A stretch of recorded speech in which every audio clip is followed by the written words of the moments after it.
8:03, and guess what day it is? Guess what day it is? TGIF.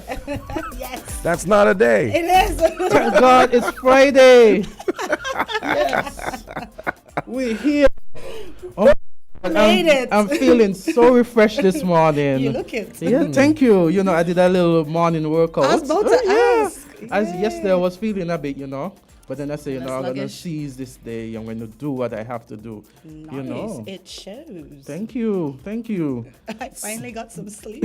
Yeah, me too. Oh my God! So is it I three of slept us? as well. If I tell you all what time I had to sleep, you all will not believe me. 7?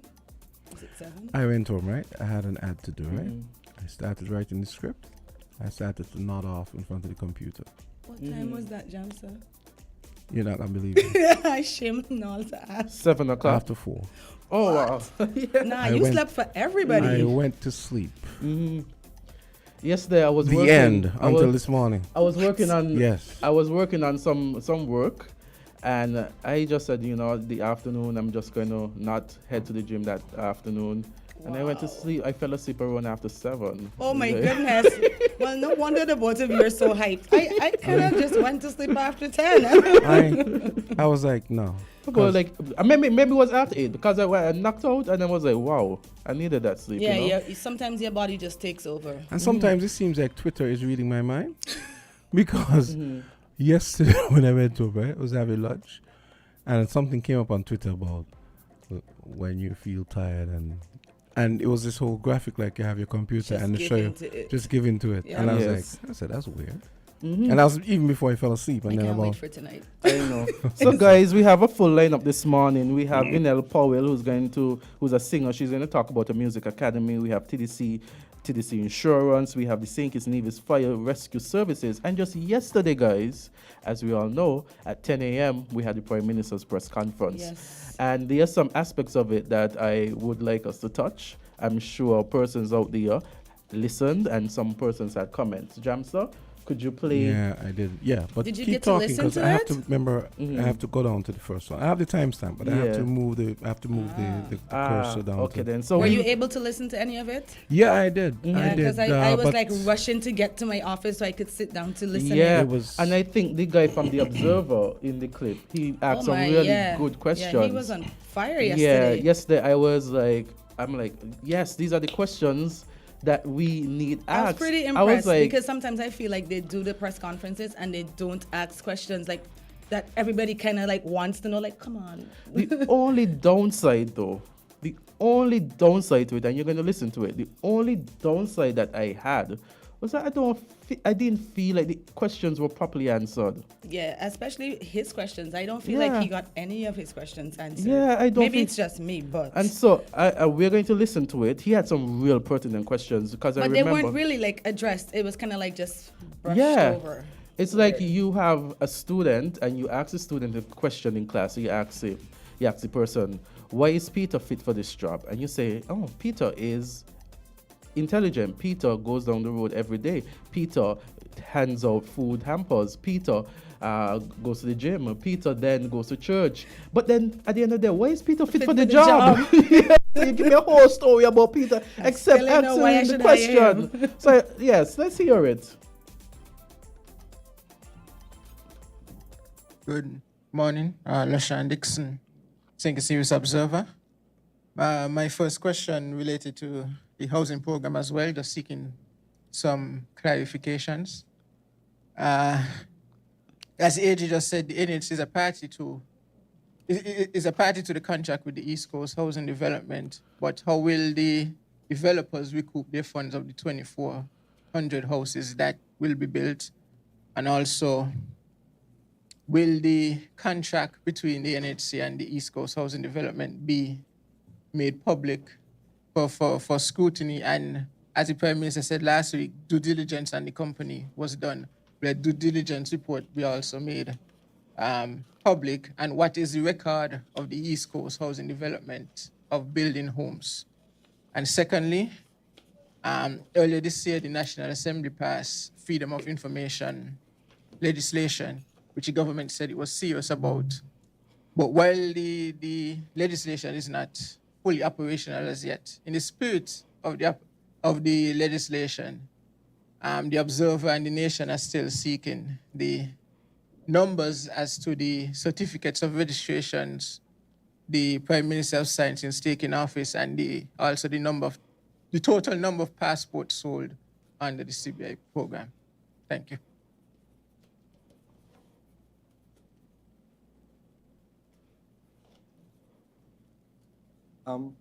Thank you for the question. The first question was in relation to the East Coast Agreement, whether the public can scrutinize the contract. In the Freedom of Information Act, which was referred to in the latter part of your question, there are certain exceptions as to what the public can access. And certainly, if a private entity, a private commercial entity, is entering into an agreement, there are certain trade secrets that are contained in that agreement that should not be made public so that their competitors can know about what their secrets are. So I was trying to find the section of the Freedom of Information Act which deals, oh yes, commercial communication.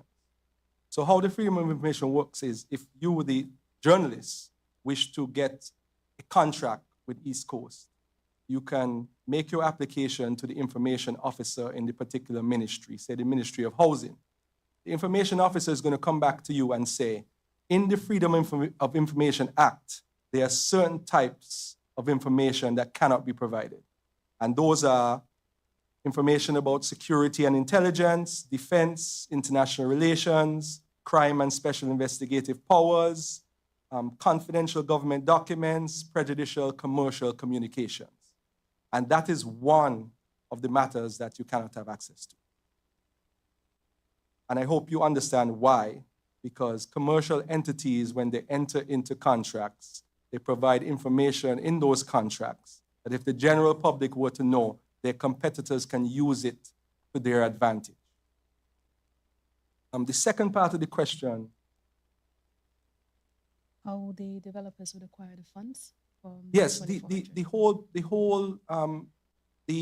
contract contemplates, or the solution actually contemplates that it will be individuals who purchase it. So it is basically a facilitating agreement. NHC, you apply to NHC, and Prime Minister, I don't know if you have the numbers, but the numbers that I've heard thus far is over 1,100 persons have already applied. More than that, almost 2,000 now. So we're almost at the number of persons who are actually going to purchase the homes today. So all of that information is available to the general public at the housing fair. What's it called? The housing fair that's taking place right now at NHC. So it is not government buying the houses or NHC buying the houses. It's individuals buying the houses. And that is why it is one of the solutions. There will be other solutions for persons who are not bankable.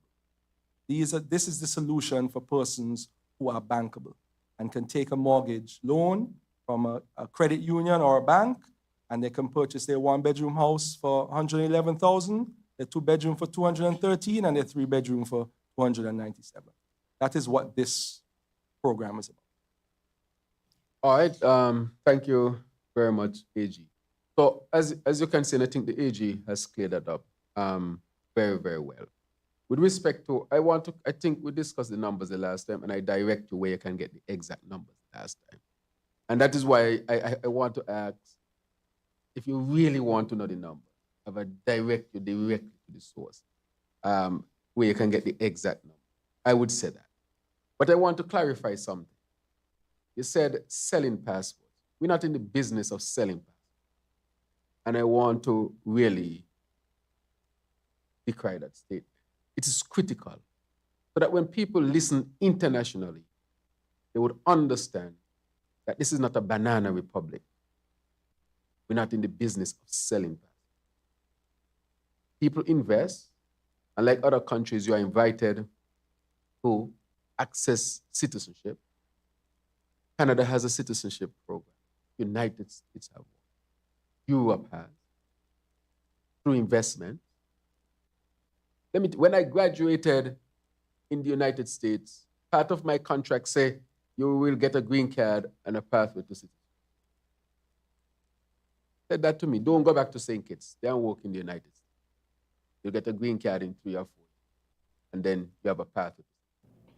Okay, so we've listened to it. Again, I am thankful for these conferences, but again, were the questions answered? I wrote down the questions that the young man asked. He asked, what about the recouping of funds? How is the funds from these home builders, the developers, how are they going to be recouped? He asked, will the contract be made public? He asked, due diligence. He said that a due diligence report was made. Is that going to become public? He asked about the East Coast record for building homes. Then he spoke about the number of certificates for registration and by citizen, And by the number of investment, passports. and the number of passports sold. The AG, instead of speaking about the recouping of funds, talked about instead the number of persons who applied. Again, he didn't ask that question. When going on to will the contract be made public, he then went on to the Freedom of Information Act that talks about trade secrets. Again, this is a contract for development. He actually said it was a facilitating agreement. Yes. So what trade secrets are in that contract that cannot that would bar it from being made public? I'm confused because, I'm thinking trade secrets, but it's just a facilitating agreement. Trade secrets, but they're just providing the ability for persons to get homes. Mm-hmm.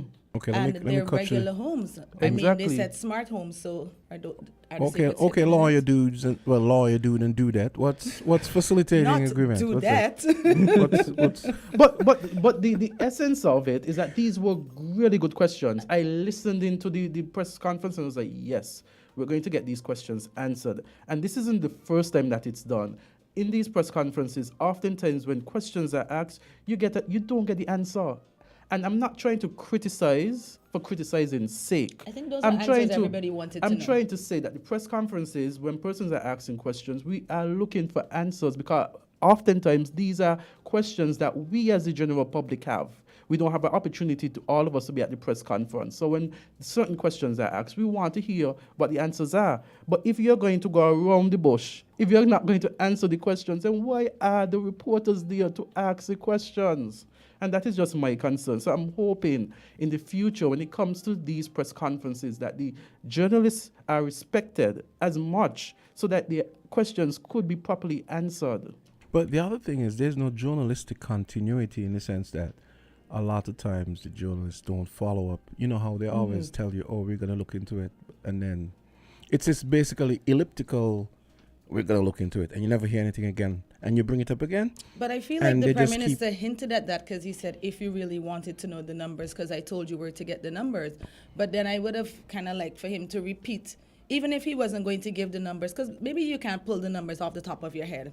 But then repeat where we can get the numbers. So or go and get the numbers and have them next time. And these are 'Cause the I'm kinda issues. curious as These are the well. issues when we have concerns like these. People take it and say, "Oh, hush your mouth. You can't talk. Well, you can't talk." But these are valid concerns. No. These have been questions that every administration has been asked because I remember during the under the other administration, everybody wanted to know the number of CORs and the number of passports. Yeah, I remember that.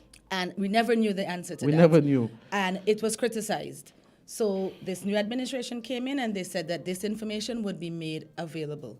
And because the Prime Minister repeated that I told you where to get the numbers before, it means that the question has been asked before. Yes, it has been. So I would have loved to hear a repeat of where to get the numbers then why not I give the missed it the numbers? first time. Well, let's say for argument's No, I sake mean, I'm that with you. he couldn't pull the Yeah. numbers off the top of his head. But then okay, tell us where we can get the numbers again. Young man, it's obvious that you didn't go look at the numbers in the last time. Okay, here's the area to go look at the numbers the next time. You're the Prime Minister. You're supposed to be held to a different standard. If you don't have the numbers, then you go and you get the numbers and have them for next Yeah, time. and if And you these- shouldn't have to be asked. But not even saying that he doesn't have the numbers. What I'm saying is the way he responded to the question was that he already told the young man where to get the numbers. Because he said, if you really wanted, I have to ask myself if you really wanted the numbers. So it means that he would have told him where he could have gotten the numbers before. Exactly. So I mean, why and not these are pertinent repeat it questions. People again? want to know but what how I'm the saying- funds are going to recoup for the houses. Will the contract be made public? Due diligence report, is that going to be made public? But Jamsa, What to is the answer your record for the question, building of these homes? A facilitating agreement is a legal document that helps to facilitate the transfer of property, such as land, from one individual or entity to another. So if you look at it, NHC in this aspect, based on my understanding, is just a facilitator of the process, Yes. an overseer to make sure that things are happening as they are pursuant to the contract. Right. So NHC has this overseer kind of thing to say, okay, they're making sure that this is doing, we said that we're Right, going to do because this. the AG did go on to say that.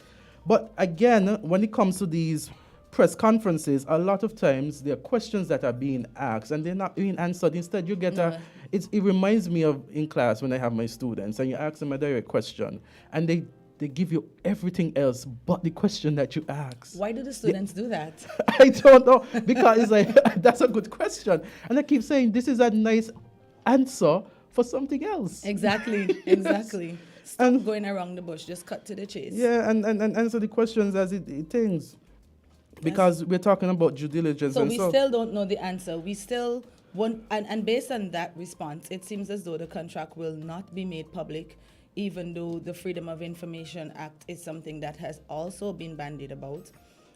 It seems as though we will never know what the due diligence on the East Coast company is. And these are things, right? Because when you talk about issues like these, you are attacked. You are seen as an enemy of the state. It's as though they use the state powers against you to silence you. But these are questions that persons have. These are concerns that persons have. And these concerns ought to be voiced. Now, especially for something of this nature. This East Coast housing thing has been going on for weeks and weeks. And everyone has millions of questions. Because especially if you're actually interested in going to acquire one of the properties, then of course you want to know everything possible about it because it's not something to be taken lightly. So I think any question that pops up where they can provide information and can, make the information public, do that because it's such a hot topic. I had a friend of mine, and not to talk about politics or anything, because this is not the point. And I realized that she's a strong supporter of the Labour Party. She's very strong, very strong. It's a good friend of mine. And she called me. She asked me if I could talk. And I'm like, huh? What do you mean? I called her and asked her if everything okay. She went to the job fair. And she was grossly disappointed. No, the housing fair. The housing fair, sorry. And she was grossly disappointed. I've never heard her complain. Never heard her complain before. And I was surprised. She was one of thousands. I never heard. And she spoke about the cost of the home. She spoke about a number of things, And I was so shocked. And I said to myself, wow. Listen, I've never heard her complain I have never before. seen my WhatsApp status with so many houses on it. Yes. So I didn't go to the housing fair because I was here, and everybody had a housing pictures under their status. I was like, "What's happening here?" And it was the NHC houses, and oh my goodness, the memes were ridiculous. Because the housing situation, of course, is an excellent idea in terms of getting persons homes. But it's the way in And which you it's do needed. things. It's needed, It's right? the way Let's in which not- you do things. And then you look at the type of homes that they now present. The designs, to many persons, the designs aren't attractive. And I looked at one of the social media pages where a popular blogger placed the design of the homes on his page. And some of the comments were very... I mean, they were polite, but they showed that persons were displeased with the design. I'm just going to look at some of the comments. I'm wondering if it was the presentation. Okay. We have two callers. We have two Let's hear what's callers, yes. happening. Let's see what's happening. Okay. Caller, go right ahead. Yeah, good morning. Good morning. Andy Candisie, Sugar and the Brandy, Upper Hanalo, Silver Bell, Okay. and Coco Shell, and all in a row. This has to be culture. Yeah, it's close. Yeah, thank you all again this morning here for this topic of information. Now a little short, quick thing. You realize every time the Prime Minister has his press conference, the question have been asked about the passport. Why is it he don't tell the public, the listening and the viewing audience, he telling the journalists where they must go to get the information? Why is he hiding that? That is my question with he. Something is wrong. Why he hiding that information? The passport belongs to the public. All of us think it's a Nevis. And he keep hiding the information. How many passports he already signed up to? In the first 100 days, never mind past 100 days. I want to know something is wrong. He only answering the question to the journalists, them telling them where they could go and find it. That's all I call to say.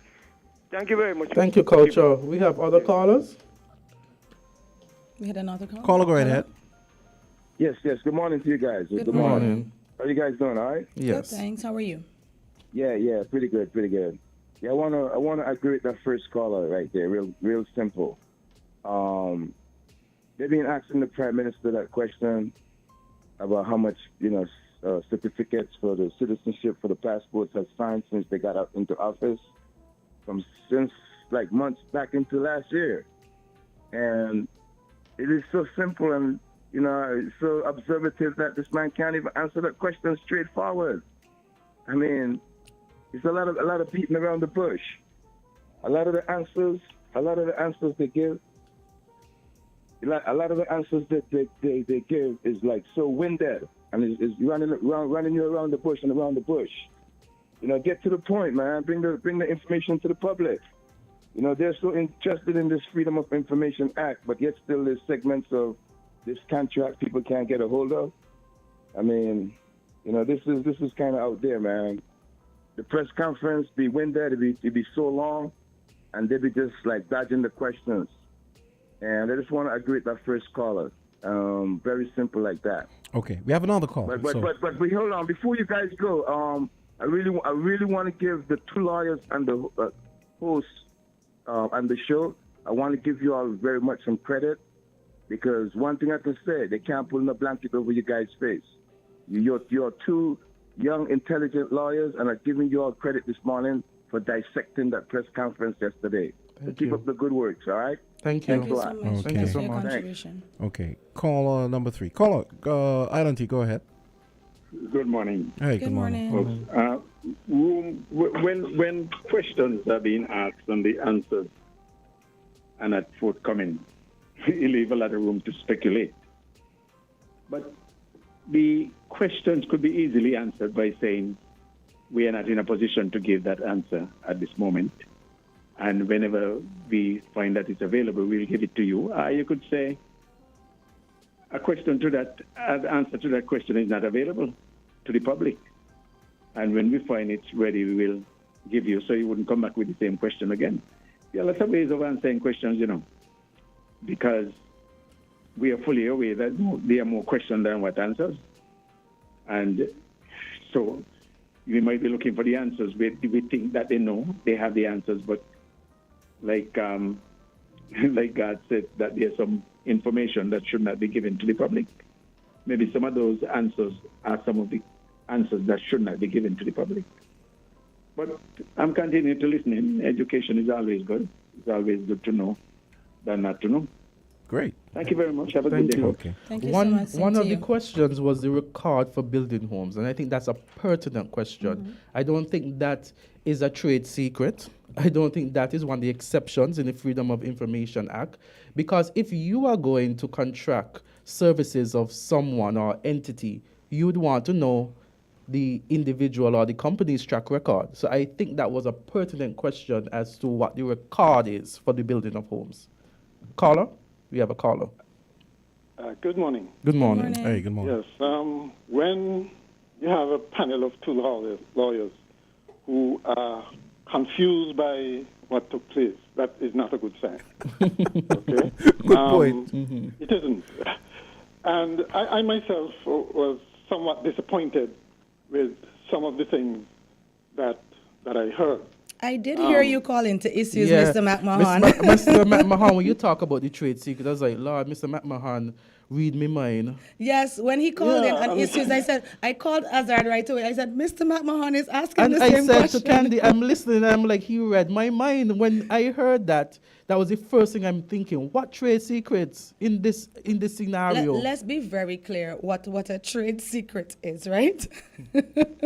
Yes, and actually, when it comes to the question about how many passports, etc., etc., I also get that same distinct feeling that that is what may be used to not give the answer.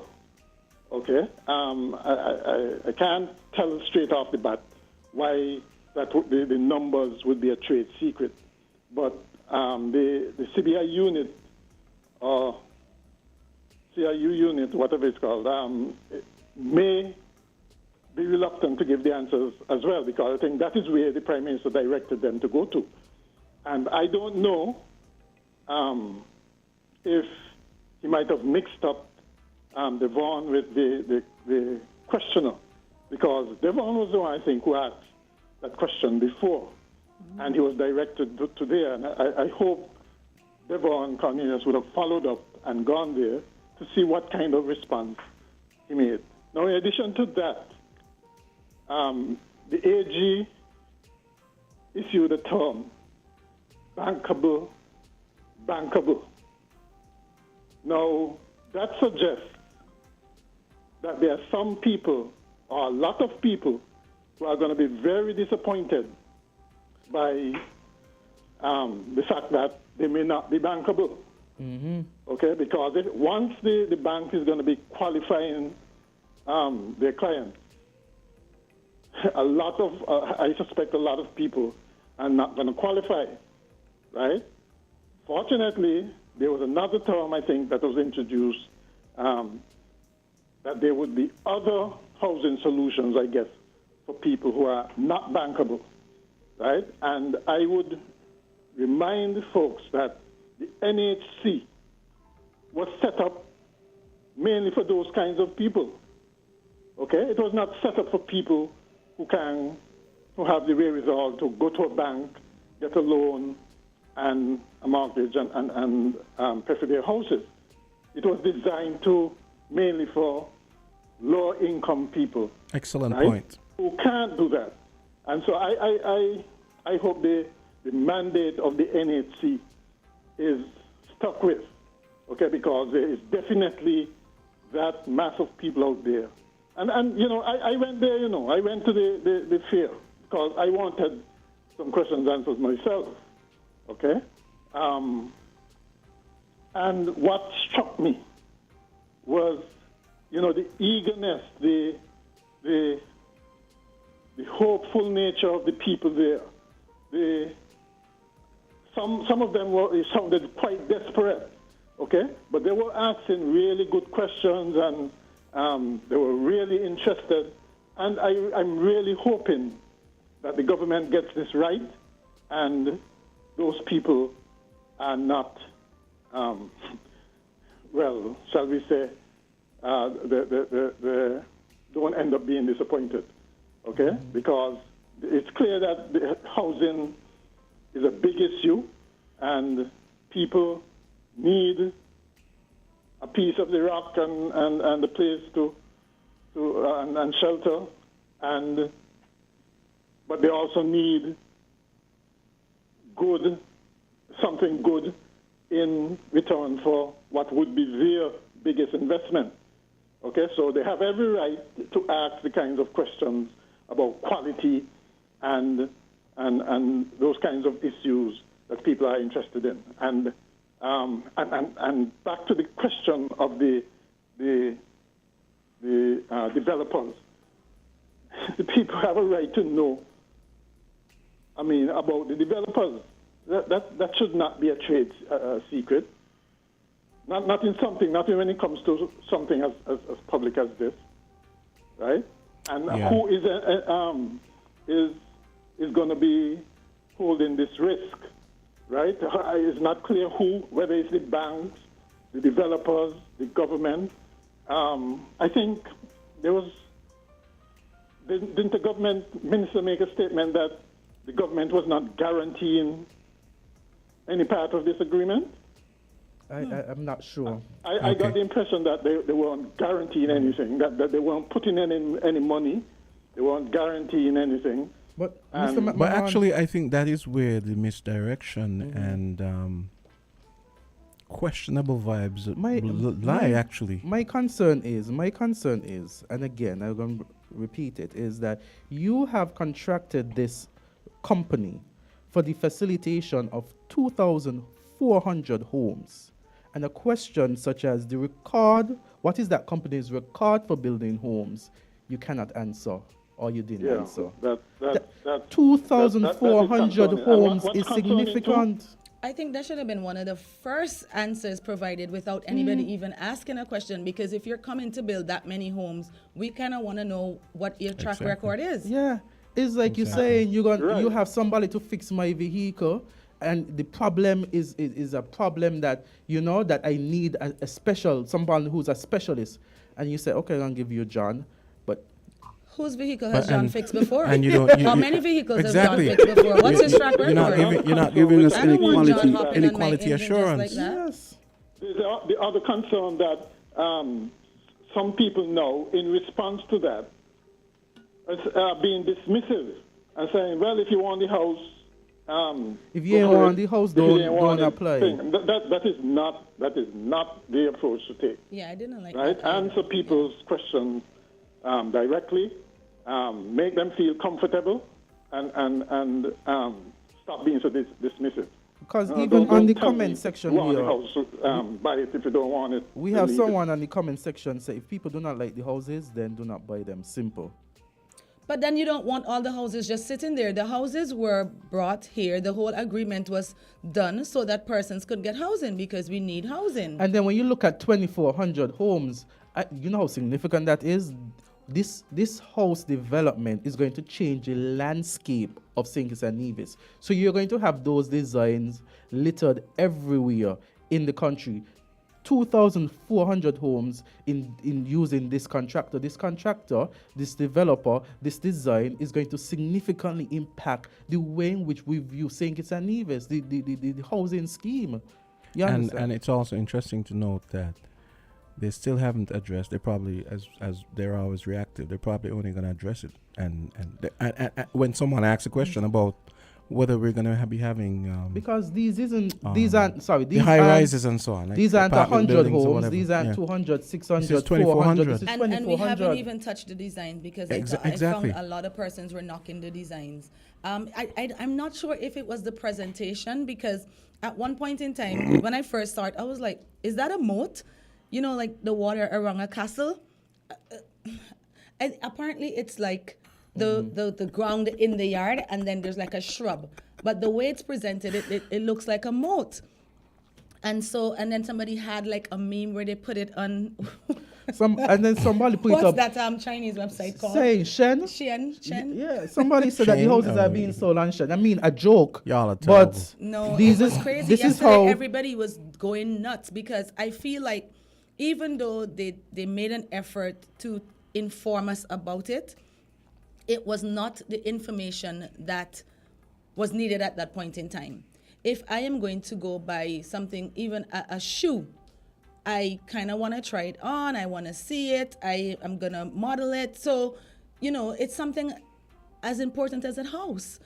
I want to see the design. I want to see the blueprints. I want to know if this person has built a house before, how long they've been in this industry. And I feel like some of those questions are still not being addressed. a lot of questions. And so the public is a bit disgruntled. Yeah. And some of the questions that persons have called me privately about or messaged me is about the design of the houses. It's going to be made from slab, and whether or not we know Trinidad and Tobago, they don't experience a hurricane type environment that we do. Our houses, thank God, in the past have been houses that, you have hurricane has passed, and sometimes I said the only thing that is destroyed is either the road or the lampposts. But our houses are Okay, intact. well, let me just inject this, because I am no architect. This is not my field.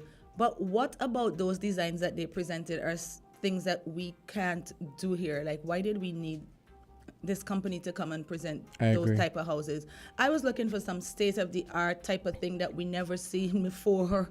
Maybe it's the And most- these, and, I think it's we important. we are just echoing a lot of the concerns that people have on the ground. So it's not to come after us and attack us or say, what is she or he shit they're talking about, you know? But these are valid concerns that people are asking. You understand? Yeah. Okay. Let's. It's 8:38. Let's take a quick break, and we come back. And I have the clip about the the other issue. what was it? The Yeah. Minimum wage. Yeah. Queued up, yeah. Well, I wasn't even referring to that one. I know. So many things, huh? Yeah.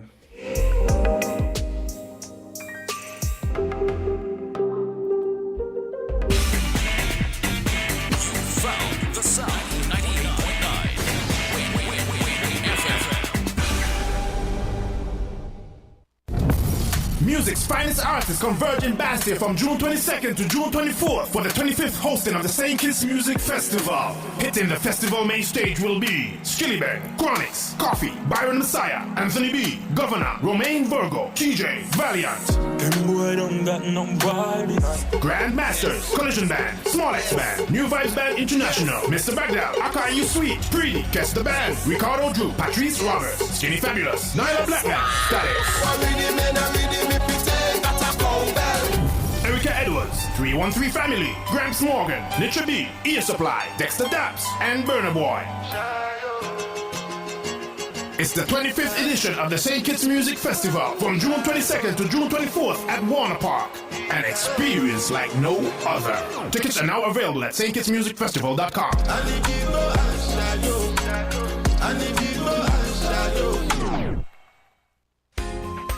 This is your boy, Super Handy Andy, with your Super Handy Andy deals at Horse's Building Center for the month of May. Picture filter was $102.59. Get it now for $87.20. Medium dog kennel was $258.58. Now only $219.80. Handheld showerhead 3-piece set was $121.88. Now just $103.59. 1 gallon Premier plastic roof cement was $70.20. Now only $59.67. Glass shelf kit was $164.21. Get it now for $139.57.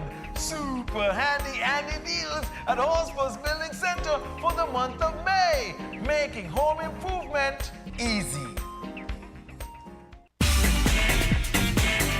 Found the sound 98.9 FM.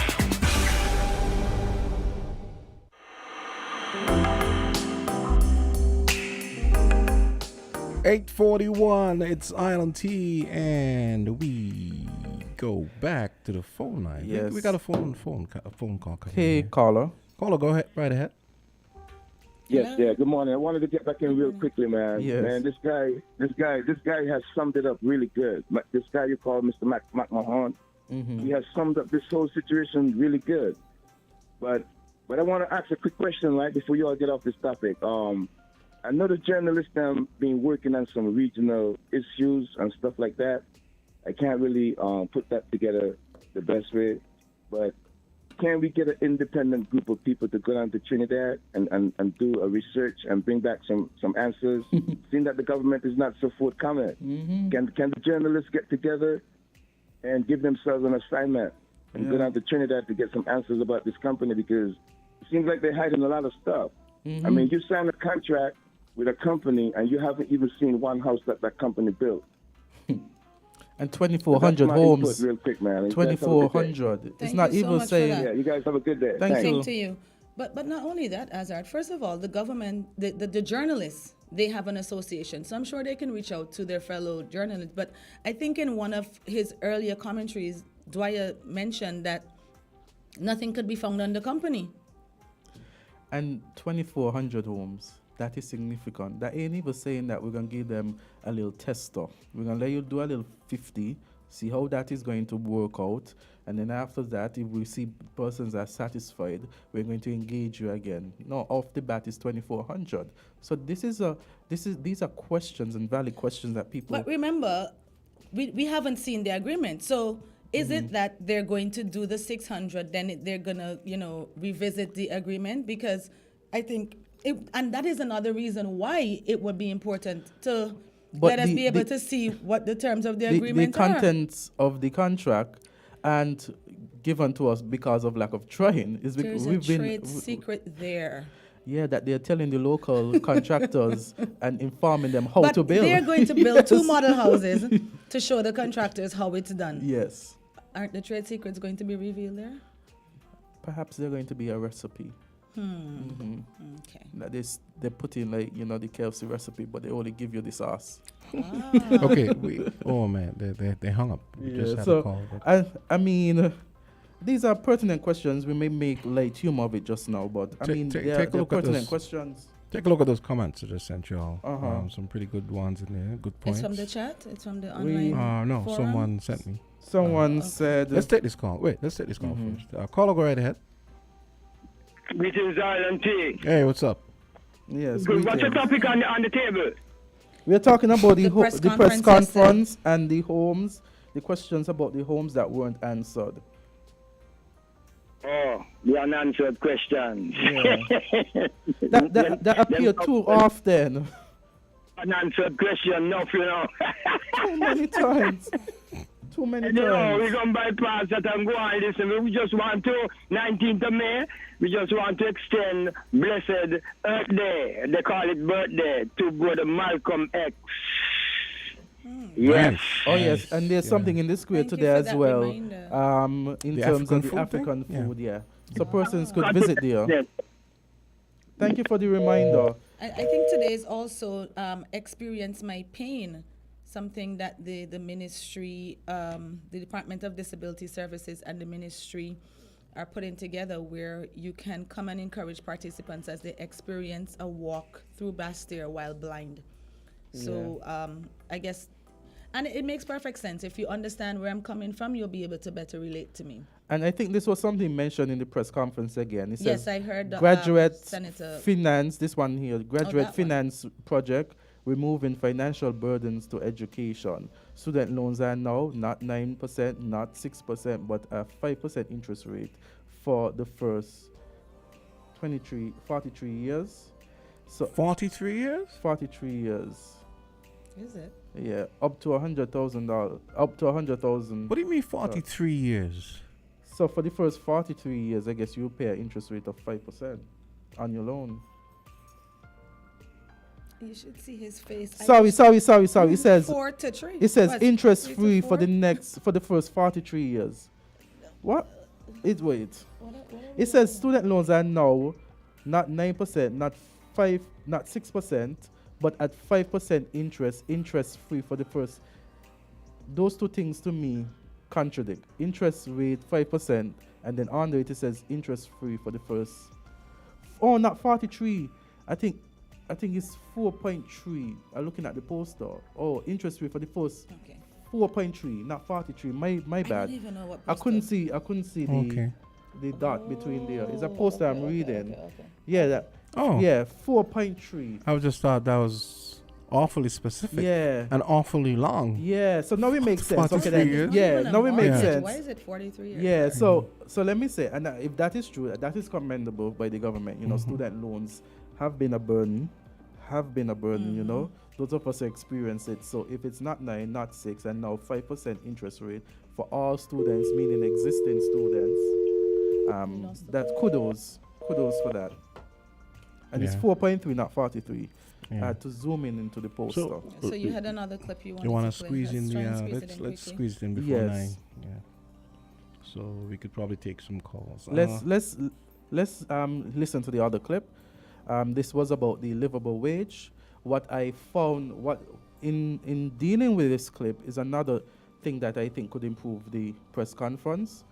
I think that sometimes, and respectfully, when the Prime Minister makes his response to certain things, he does it as if he's on a political platform, where he goes back to what didn't happen before, rather than saying what this administration is going to do forward and say, this is what our path, this is what we want to do. The way in which the minister, the Honorable Masha Henderson, presented the information, I appreciate that, because it was calm. It was, okay, this is what the government is going to do, And then when he responded, it's like going back into the politics again, which I don't think for a press conference needed to happen. I mean, it was criticized before on the Team Unity administration, where we had the Honorable Prime Minister then. Persons were saying it's like you having a political rally every time you're talking about, you know? And I seen the same Maybe thing that's happening. the new But style. you know- Let's hear the clip. I'm But- interested. Yeah, I'm gonna play it now. But you gotta say that is a perennial problem we have here with our politics. The politicians don't seem to know or don't seem to care where the line between party and government ends. Yeah. You know, so. Even after you, when you're still campaigning, huh? Yeah. Prime Minister. Now, the work on the minimum wage started about 3 months ago when the cabinet took the decision to have the minimum wage advisory committee put in place. The committee comprised a number of stakeholders, including those from the union, the central bank, social security, trade, international trade, consumer affairs, the Chamber of Commerce, as well as the Ministry of Labor and Employment in St. Kitts, and on Nevis. The committee started its work and would have completed its work, I think, about a month ago, just maybe 2 weeks ago, and prepared a recommendation for the cabinet to consider. The matter has not been brought yet back to the cabinet, but a number of consultations are ongoing with the persons who are likely to be affected by this. We are wrapping up the consultations, and the cabinet is likely to consider the recommendation made by the advisory committee in a short space of time. And so for now, we can't say what the recommendation is, but what we can say is that, and if the Prime Minister would allow me to say that there's a general consensus. Okay. There is a general consensus that the minimum wage should be increased, and the cabinet is likely to take that on board. So the work is practically completed, save and except for the consultations that are being wrapped up, and then the cabinet would be in a position to consider the recommendation made by the committee. What is important about this, and the minister has done tremendous work on this, a lot of work to consider. A decade almost, the GDP of St. Kitts and Nevis would have increased, and the minimum wage did not move. Again, those who work for the least are the least considered. A whole decade, and not 1 cent increase in minimum wage. And in 2015, I ran in that election as well. We heard about a livable wage. Well, if you ain't move the minimum wage, how you gonna get to livable wage? Deceive the people. I was shocked when international monetary organizations were telling me that those on the low end of the wage spectrum were being left behind. This is vexing. A decade and no increase in the minimum wage. And a committee was in place, 2018, taking money from the maids at the hospital, minimum wage workers, taking money from the minimum wage workers when it came to the gratuity. The people who suffered the most were those who work for the least.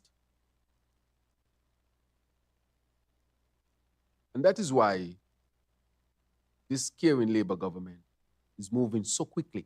We are being told it's post-COVID.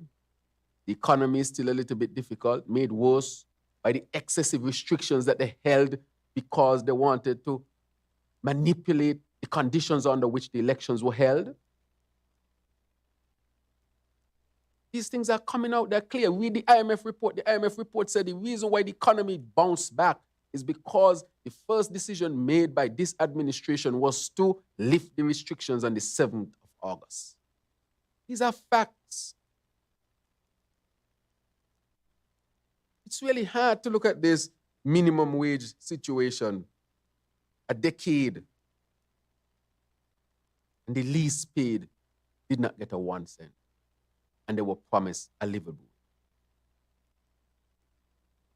This will not happen on that level. I think there was a second question with respect to that. Okay. Can you just repeat the question so that I'm clear on? So again, my comment as it relates to that is that the livable wage, that this administration, this government is about to increase it, which is commendable. I think it was something mentioned in previously by the former administration to do. He talks about the committee that was formed. But again, why my criticism of this is the fact that it seems as though you're going back all the time. Every time something is at the forefront, this is a Prime Minister's conference, you're going back into political campaign mode, talking about what wasn't done. And as if you're on the platform, rather than at a press conference, speaking about what the government's plans, what the government agenda is, what the government is going to do forward. So I think, and perhaps I might be in the minority, I am not sure, but I think people would be more welcoming to hear, what are your plans? What is this minimum, this livable wage going to be? How are you going to implement it? When can we know when it's going to be done? Right, because I did listen to that bit of it, and I know that the Prime Minister mentioned about persons who were working for so much, one particular individual, he didn't want to call the person's name. He said the guy had been working for so long, and then when the guy finally saw what his pension was going to be or what he was going to get when he left, he was very disappointed, and he said he should have left 3 years ago. And it was quite a bit of information, but nothing that we could say, well, okay, we understand that consultations are still ongoing, but these are some of the proposals. These are this is where we're currently at, and this is where we're looking to go. Yeah. And, granted, consultations are still ongoing, and so at the end of it, it might not necessarily be here, but this is what we're aiming for. And I listen to these press conferences, and I listen to the ministers present themselves, and I am left wanting for better, for more. And it is not because of no politics or whatever side I support, but generally speaking, I look at these things to see how we can develop. And a lot of questions. These are important topics because minimum wage, according to the PM, our GDP increased. And for about a decade now, our minimum wage did not move. But you see how you present that information? So calm, so clear. Let's take this call. You understand, rather than the... Hello, good morning. Good morning. Hi, good morning. Yes, pleasant good morning to you, esteemed lady and gentlemen. Morning. Well, I think you have another gentleman, two gentlemen and one lady. Yeah. Now, yesterday, Mr. Bart, Buell Bart, asked the first question he asked about the auxiliary workers and their pension. And up to now, the Prime Minister has not answered it. He answered the question by saying about the gratuity that the auxiliary workers would have gotten some time back. Some of them were paid long service gratuity, others were paid I think they call it gracious or something of that gratuity. And he mentioned about that, and he was referring to some individuals at the hospital where they stopped their overtime and that kind of stuff. But up to this point, he has not said where and how far they have gotten with that pension plan for the non-established workers. The name was changed from our non-established to auxiliary. But up to this day, because Nevis has implemented that plan last year, September, the Prime Minister up to this point did not answer the question that was asked of him about the pension. He spoke of the gratuity, fine, and he said that those persons who got less than they should have gotten using whatever calculation they will use, they're now going to give them what is due to them. Fine, and I applaud that. Right. But the question that was asked of him, what about the pension? Because you see, when an established worker retires, they get a pension and a gratuity. Whereas the non-established worker, all they got was a gratuity. And if you work, let's say 25 years for government, they calculate it on whatever basis they use. But up to this point, no one knows the status of where and how this pension plan will be brought into being. As a matter of fact, I was told that Nevis had its individuals on the committee that was being looked at. They were looking at the pension plan. And that is what they used from that study that was being done by the individuals in both St. Kitts and Nevis. So my thing is, what is causing the delay? Because individuals are in the system waiting for this pension plan so they can go home and know that they're having something coming. Not a lump sum at one point, but at least every week or every month, like what Social Security is doing, they need to know what is happening. Thank you. Thank you very much. Thank you so much for that contribution. And there we have it again. There, a lot of persons in society are asking for answers, and they're not forthcoming. Yep. Yep. Okay. It's just about 1 minute to 9. Let's take a quick break, and we're gonna come back and continue Island Tea. And I think you have our first guest. It's Vinell. What's the last name again? Vinell Powell. Okay.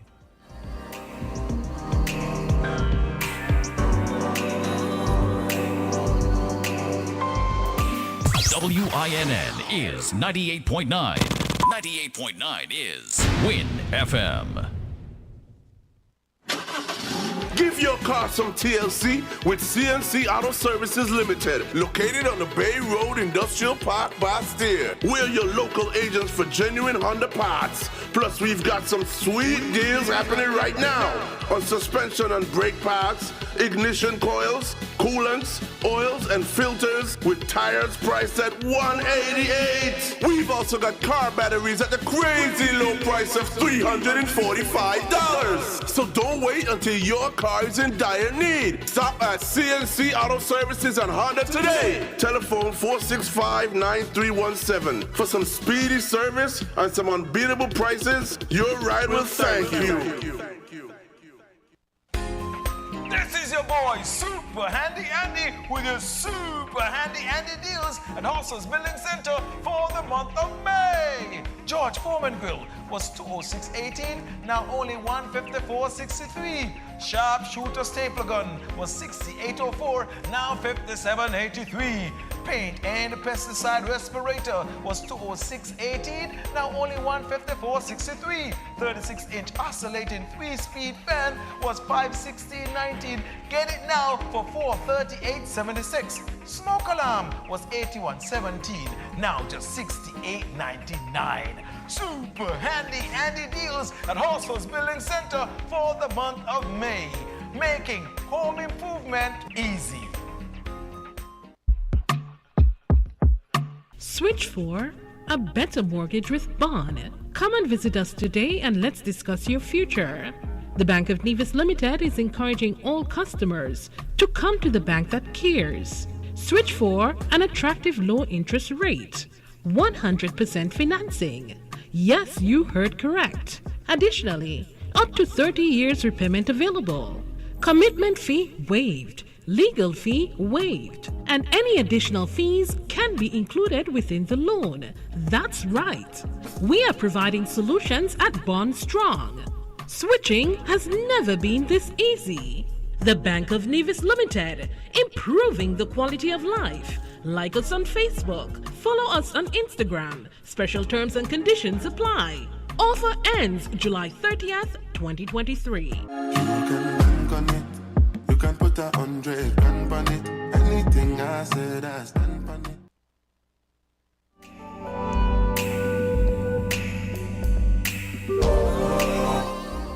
It's 3 minutes after 9 o'clock. Island Tea continues, and we have got the AG on the line. Good morning. Hey, good morning. Good morning, everyone. Can you hear me? Yes, we Good can. morning. How are you? I'm well. How are you this morning? Good, thanks. We are great. How are you doing, AG? Tired, but okay. Yes. So previously, as we have indicated, we had some questions. And as I've said, I said this with no water in my mouth, that based on the questions that were asked yesterday, that I didn't feel as though the questions were answered or touched. A news reporter called yesterday, and he asked some very pertinent questions. He asked about the recouping of funds for the houses. That was one of the questions he asked. He What do asked you mean recouping of funds? This is a contract where NHC is facilitating the building of these homes. We have have a company, a Trinidadian company, financing the construction of these homes. The general public is of the view that no financial company is just going to come and invest in St. Kitts without a return on the investment. So that question was about the recouping of funds from the construction and purchase of these homes. I still don't understand what you mean. The way the agreement works, as I discussed yesterday at the press conference, is that individuals are purchasing the homes. So this company is bringing their financing from Trinidad, and they are going to then, let's just take it as a trail of the money. The money comes from Trinidad. The money is then going to be paid in materials and to local contractors to build the homes. And then individuals are going to go to credit unions and other financial institutions, National Bank, PINCO, Cooperative Credit Union, First Federal Credit Union, Police Credit Union, etc. And they are going to get mortgage loans. And the banks then will issue those mortgage loans to pay for the homes. And NHC has a mortgage program as well. So some of the persons will get mortgage loans through NHC to purchase the homes. So I'm confused as to what you mean. Honorable Attorney General, with all due respect, when that question was asked, that answer was not given there and then. I don't know if it was given further down, but at that point in time, instead of the question being answered, you spoke about the number of persons who applied. If you go back to the clip, let's be fair, I don't think that question was addressed right there and then. Yeah, because I don't know, I can't recall exactly, but I did, when I asked, I did say that the end user is the homeowner, and that is the person who is purchasing the homes. And then I also went on to say, because just to understand why I'm even on the show, I was dropping my children to school and I was listening, and I heard Candisie say that how are we even going to know that the homes are going to get built? And I said yesterday in the press conference that 2 model homes will be built. Mm-hmm. And that will be for multiple reasons. And that has been said. I did repeat that, Garth. I did say that.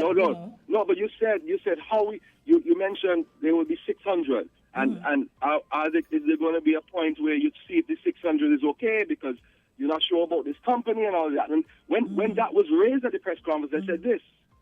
I said that the contract contemplates 2 model homes will be constructed. Mm-hmm.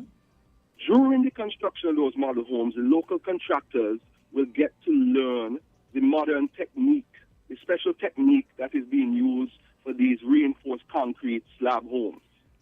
Right? Right, and we mentioned that. If the government is not satisfied with the homes or the construction, whether they could withstand serious hurricanes and earthquakes and so forth, which the government has experts who can verify that, and whether NHC is not satisfied with the homes, and by extension, the end user, the persons that these homes are going to be sold to are not satisfied with these 2 model homes, then the contract comes to an end. Okay, Garth. And that is what I said yesterday, and I can't see how that is not the best way to protect the end user. But Attorney General, I have a question. How are we going to really know the strength of these homes, these 2 model homes, in such a short period of time?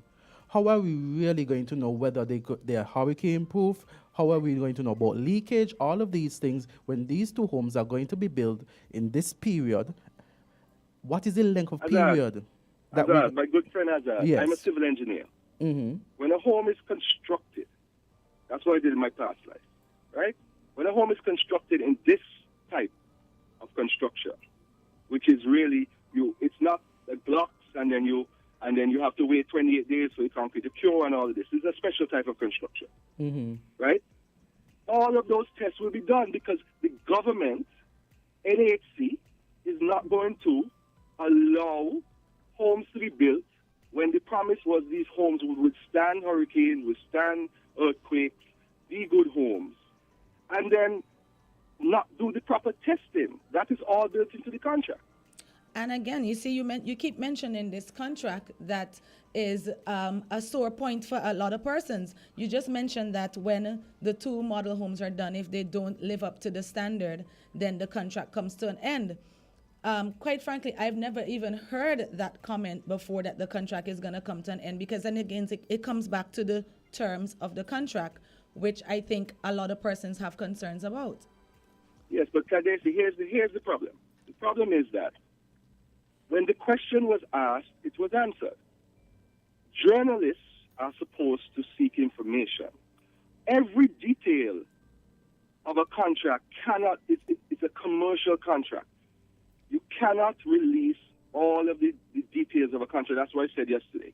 There are certain parts of a contract that involve commercial aspects, trade secrets that you cannot release, even if it's a contract with a government. And that is why the Freedom of Information Act, which was passed in 2018, not even by this administration, but in 2018, had certain aspects that could not be revealed by way of an application under the Act. And one of them is commercial trade secrets. And there's a reason for this, because this company might have competitors, and the competitors might be able to get an unfair advantage. For example, if Azard was selling let's say a coconut water, a special moringa-infused coconut water, right? And in the contract, there were some details about it. Would you think it's fair for us to, the government or NHC or the other party to the contract, to release those details? As I gave the example of the KFC formula, should you release the contract itself so that the competitor can know the details and potentially use those details to compete? And that is the reason why it's not about hiding anything. It's about this. These are commercial contracts. This is standard throughout the world. There's certain things that the public, by way of an application on the Freedom of Information Act, cannot have access to because it could damage one of the parties to the contract. Yeah, but Adrian, so when we're asked pertinent aspects of the agreement, you know how much the homes are going to cost. You know how the structure works. You know that there's an out. You know that we also discussed. I was asked yesterday about how we're going to ensure that there's quality, and I indicated that there are checks and balances in terms of construction, whereby a project manager can verify that these houses are being built according to the plans and so forth and so on. All of those things are parts of the contract. And those are not trade secret parts of the contract. Those are standard parts of most contracts. But AG, with all due respect, many of the questions that are being asked do not go towards the trade secret or the construction and the thing. It's more about what we are getting, what persons could expect. Another question that I thought was not answered was the record for this company for building homes. People want to know that when they go in and they're getting these homes, that they are getting these homes are being built by local contractors. And they're going to be signing NDAs? These homes will be built by local contractors. Do you all also want each local contractor that's assigned homes to build? Are you going to check their background? With all due respect, I mean, these are 24. These are 2,400 homes. Is that the persons who are actually building the homes are local contractors. Okay. The company is bringing the financing and the technical expertise. So, AG, you know what comes to my mind? Then, what are the trade secrets if these are local contractors? Then, clearly, where the trade secrets in the contract? Sign NDAs. Say that again. The technology. The technology that would be for the smart homes. For the smart home aspect of it. Okay, guys, we're gonna Well, I really appreciate you. Thank you so much for calling. Calling in. And these No problem. I want there to be clarity. As I said yesterday, I think it's important for people to know facts. I know this is a big project. Of course, it's going to have public discussion. I mean, that's not an issue. And people have difference of opinions. And Azard, you know that I respect people's difference of opinions. That is what a true democracy is. Yes, it is. But those opinions, an opinion should be given based on a fact. When an opinion is given based on an assumption, that is where, as a society, we kind of go off on a tangent. But, so, for example, the only thing that when I was listening, I just couldn't understand why there was a reference. I think Jamster had mentioned it as well, as to how we're going to know these things will happen. These houses will actually be built and so forth. And then I started to reflect on the fact that during the press conference, which is the Prime Minister's press conference, it was indicated publicly that there will be model homes. Local contractors will see how they're built, learn the way that they're built. People will get a chance to view them. And if the government and NHC is satisfied with these homes, then the contract continues. If it's not, it ends. Yes, so, but Attorney General, again, I want to be fair. If you listen back the clip, you heard and you play back the questions being asked, these responses that you give us now weren't the responses that you gave then. Yes. At that point in time. Those two things I said today, those two things I said to y'all, I said them yesterday. I did not listen to the clip that y'all played, but I answered in relation to the housing. It was in response to one question. So I don't know if the clip was cut off, but those two things that I said to you today, those actually the four things. The fact local contractors are going to build, that's actually built into the contract. The fact that the company is bringing financing, the fact that there is an out clause if NHC and the government and the people think that need to are satisfied with the homes. Yeah. And the other element, I remember what the other one is. But I said those yesterday. No problem. Because you know, as I said, press conferences are there to clarify.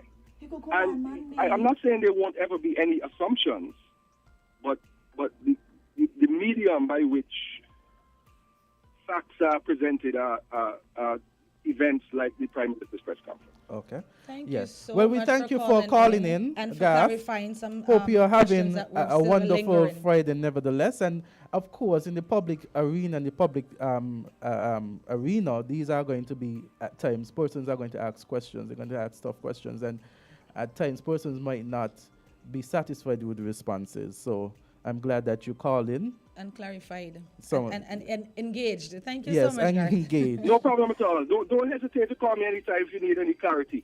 Awesome. Have a good one today. Okay, so yeah, so it's 9:16 and we have Vinell Powell here. She's been waiting. Vinell? Hi, Vinell. Good morning. Good morning, Vinell. I hope she Hello.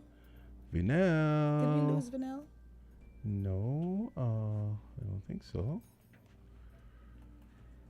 Hi, Vinell. Hello. Okay. Hello. Okay. Hi, morning. Oh, hi, good morning. How are you? I'm good, and yourself? Good. Happy to have you on Island Tea. Thank you so much for having me. So tell us, to what do we owe this pleasure? Well, it's really about you guys, because when FM came out and wrote an article about my little thing, and now it became a big thing, and now here we are. Nice. So what is this little thing that exploded? So I do, right now in Nevis, I do vocal, sorry. Good morning, Win FM, and everybody listening here in Nevis. I thought you were going to sing that. Yes, I thought you were going to sing. I'm not in the capacity of performing artist this morning. I am in the capacity of music educator this morning. All and right. I am a music educator as well as a vocal artist. All right And then. today I'm here to talk about my I do vocal training and basic keyboard skills on the piano. And it kind of exploded with Okay, let's backtrack. I started teaching piano in my living room in 2018, as a way to make a little extra money. It wasn't that big of a deal. And then it kind of took off because then people were like, oh, you have a piano? I have a lot of children who need to learn to play piano right now. And it's like, whoa, I could only do I didn't have that many slots. So eventually, I was able to branch out in 2022, October, where I got my own space. I was able to space it out a little bit more and accommodate more students. Along the line, I also started doing vocal training, and it just became this whole thing. Like, people want to come and be trained vocally and on the piano. And a part of the ongoing training is to do presentations where we do recitals.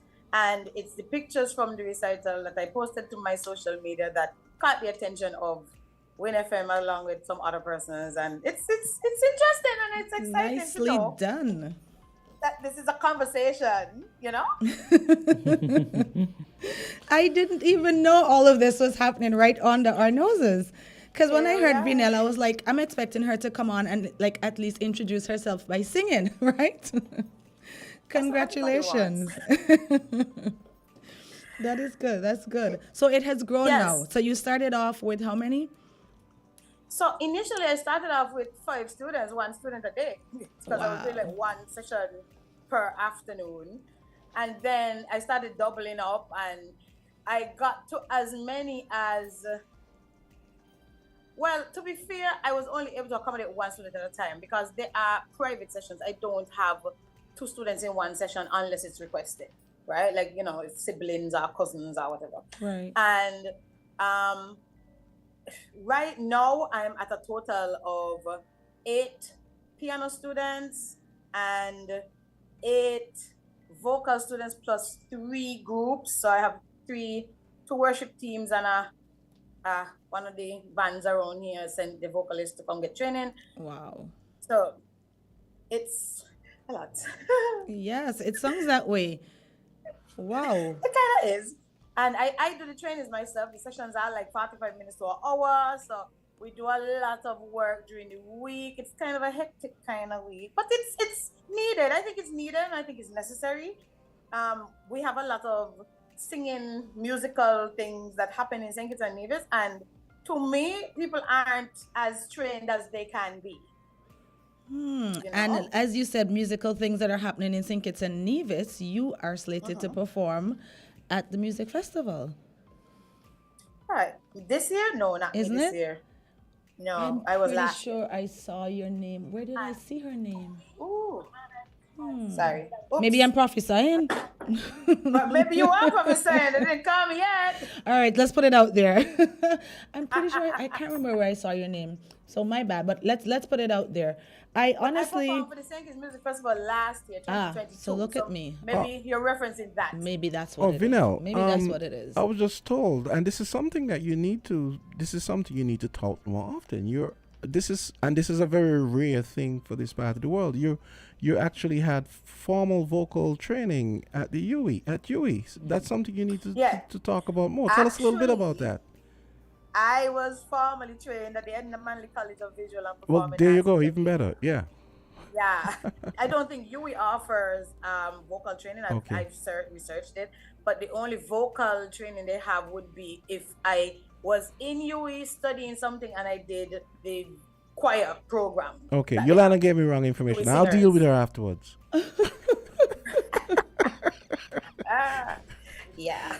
So I tried I didn't get a lot of training, but from the training that I did receive, I was able to come back and at least, start the basics with people. I realized that a lot of us don't really know much, anything about performing arts, about how to behave on stage, about certain things that you can do, diction, how to pronounce your words, how to listen to the music, how to, cooperate with other people on stage. I realized that those are taboo around here in terms of execution, because nobody's talking about it. Everybody just assumes, oh, okay, well, you have a natural gift to sing, so clearly you know how to sing and go.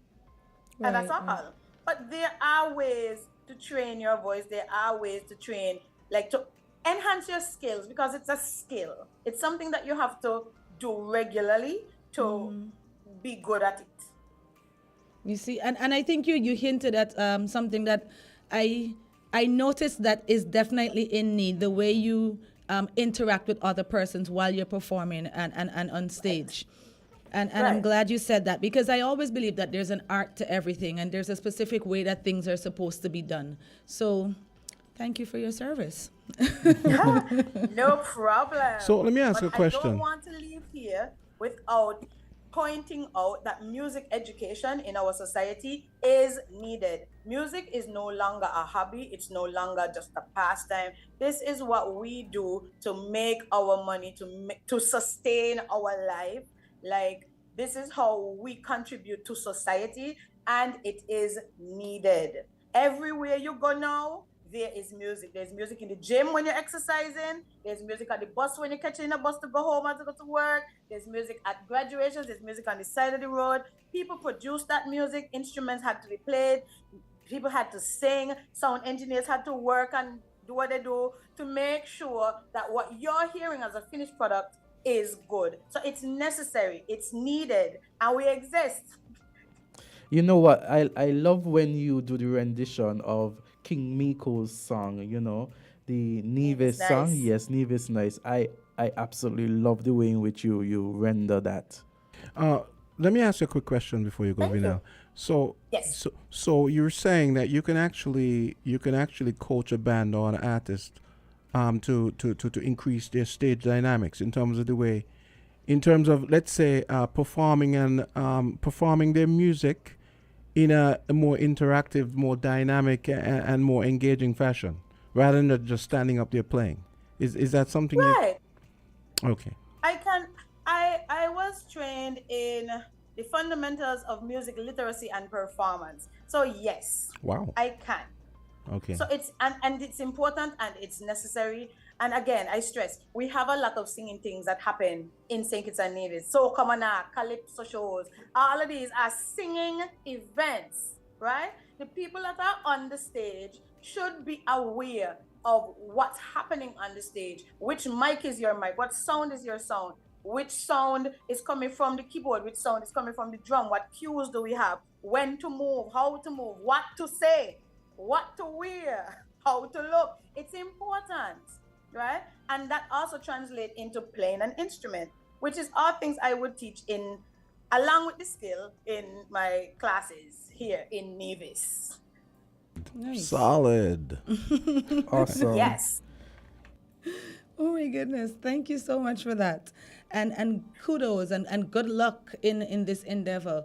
I envision more and more talent coming out, because I don't think there was ever anything like this before. So I definitely am looking forward to seeing what you guys can produce and what you will, grace us with.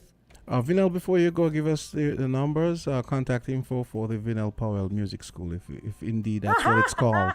I'm glad you said that, because I'm actually on the road to creating a music school. So I would like to use this forum to just encourage anybody out there who is willing, who's ready to learn, who did music at high school but never used it again, who has an interest and is willing to learn. Reach out, because I can't teach everybody. I'm one person, right? So give the number. I do need help. I do need investors. So you can get me at Facebook, you get me at Instagram, any social media. Vinel Powell, that's VENELLE Powell. Or you can call me directly at 668-4199. Before I leave, I also need to pick up the Dissonance Squad, which is a team of people that work with me. They ensure that everything always looks great for presentation, and it also includes my band and my working team. So thank you so much, guys. And if anybody is interested in ensuring that music education is more in our society in terms of sound engineering, vocal performance, keyboard, bass, drums, link me. We can make things happen here in St. Kitts and Nevis. I have a surprise. Thank you, Vinel, but I have a little surprise here. I have a clip here that you were singing. Nevis Nice is a cover by Vinel Powell. So persons who might not have heard you or recognize that this is you, I have a little thing here. Awesome. Are you going to play it right now? Yes. He's playing it. Talking about their country and how their native land best, but never ever let no foreigner fool me. Some of them island is in a mess, but when you talk about democracy, peace and tranquility, not one of them islands could compete with we. You see, I'm proud of my native land, I'm proud to be division, and I cannot vote for no confusion. And every time I walk the streets of Queen City, I see more Trini and Guyanese. But I never thought I would live to see foreigners migrate to my country. I'm waiting for it now. Bless our native land. Grant us the courage to change the things we can for the progress in our land. Because it's the land of my birth. It's the opinion of the experts.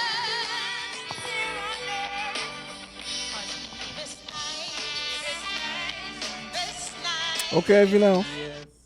Thank you so much. Thank you so much. And that's Vinel, guys. That is a King Miko song, Nevis Nice, and that was a cover by Vinel Powell. So I will encourage persons to look out for Vinel. She's an absolute wonderful singer, and the music academy that she's having. And I must say, Miko, whoever wrote this song, it was a Calypsonian. Miko, he sang it.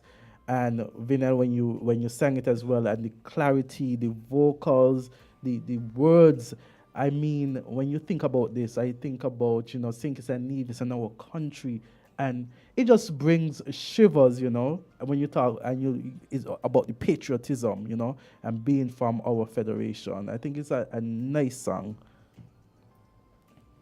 I think she's Thank gone. you so much for having me. Yes, no I'm problem. still here, yes. Yes. Thank you so much. And guys, don't forget to contact Vinel. She's also looking out for investors, and I think it's an awesome cause. So congrats again, and good luck in all your future endeavors, Vinel. Yes, all the Thank best. you. You guys have a great day. You too. You too. Bye-bye. Okay, so that was pretty interesting. Let's take a quick break. It's Yes. 9:31. We got to hear from Rams, and we have Tim and company coming up on Fireproof. Okay.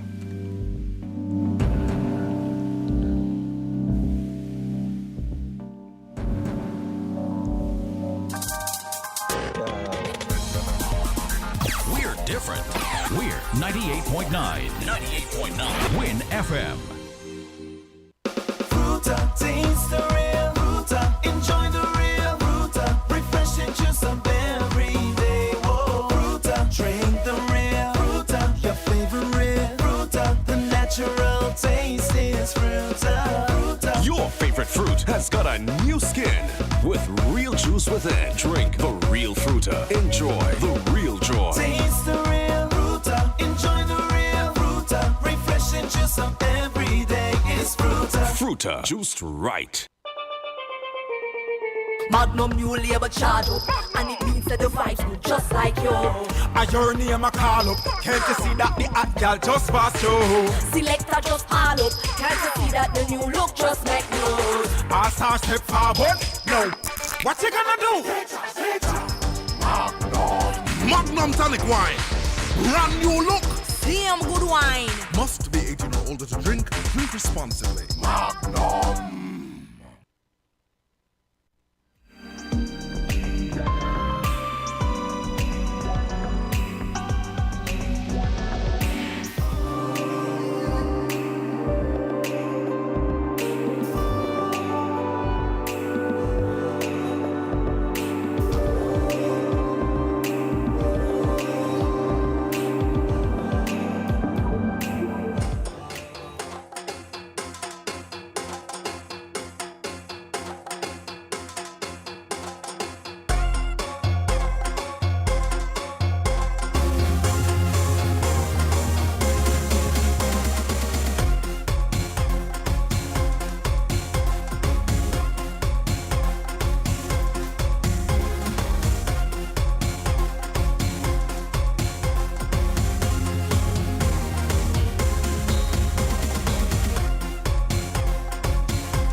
Well, it's 9:33, and it's time for Fireproof, and we've got Officer Tim and company, and they're going to be discussing fire statistics